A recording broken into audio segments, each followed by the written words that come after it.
I never expected moving to Willow Creek to feel like stepping onto a battlefield, but the second I opened the front door, a man in a shoddy uniform, badged crooked, was standing there, pointing at my son's wheelchair like he had the authority of a storm. My son froze, eyes wide, hands gripping the armrests, and I realized instantly that this was no ordinary HOA complaint. It was planned, calculated, and dangerous. My wife's scream cut through the morning air. "He's autistic! He hasn't done anything!" But the man sneered and said, "Community standards must be enforced," stepping forward as if the porch were his battlefield, his hand reaching for my son's chair. I recognized the smell of cheap cologne, the aggression in his stance, and instinctively, my Navy SEAL training kicked in. Calm, precise, protective. My heart pounded, not with fear, but with controlled fury. I stepped between them, voice low and hard. "Touch him again, and you won't get up." He smirked, leaning closer, clearly underestimating me, and that's when the first punch became inevitable, sharp and decisive, disabling him before he could even react. Neighbors peeked from their windows, some recording, others frozen in disbelief. But the chaos didn't stop there. Behind him, a black SUV screeched to a halt, and another HOA enforcer jumped out, wielding what looked like a baton, signaling this was bigger than a petty dispute. It was an orchestrated attempt to scare us off.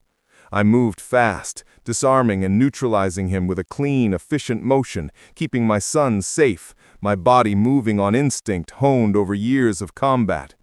My wife held our son tightly, whispering reassurance, while I noticed a trail of messages on the fallen fake officer's phone.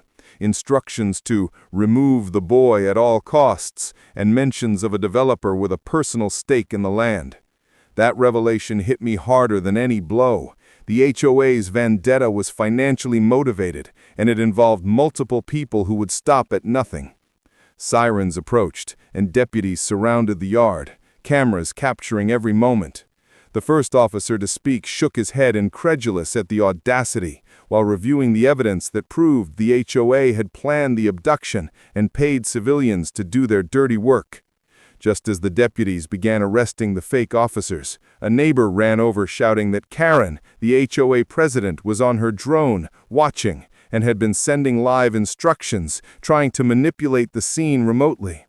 The deputies quickly triangulated her location, and within minutes she was confronted on the street, her facade cracking as the evidence of her messages and payments was revealed on the phones of her accomplices. She screamed, tried to flee, but two deputies blocked her, reading her the charges: attempted kidnapping of a disabled minor, conspiracy, harassment, and financial fraud. My son, trembling but safe, clung to my wife's arm as we watched the unraveling of the woman who thought she could control us through fear. Investigators confirmed that Karen had used her HOA authority to coordinate a network of enforcers, paid through shell accounts, and her plans had been exposed entirely thanks to the quick thinking of neighbors and our vigilance. By the time the media arrived, the story of a Navy SEAL dad protecting his autistic son from a rogue HOA went viral. Neighbors giving statements, evidence overwhelming, and Karen facing 7 years in prison, restitution ordered, and her so-called security team dismantled.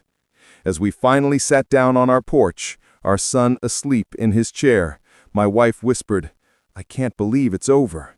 And I realized justice had been served, but the fight had revealed a deeper corruption that could have affected any family.